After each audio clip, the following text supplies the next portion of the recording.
And now a overflow warning. What the heck? Flood warning in effect until tomorrow morning. What? Minor flooding is forecast. Where?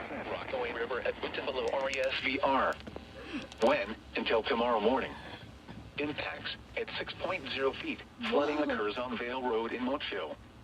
The road heading into Parsippany is subject to closures. Additional details, at 6 p.m. Saturday the stage was 4.6 feet.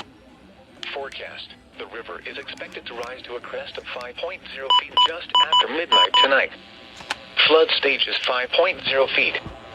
Flood history, this crest compares to a previous crest of 5.0 feet on December 1st, 2020.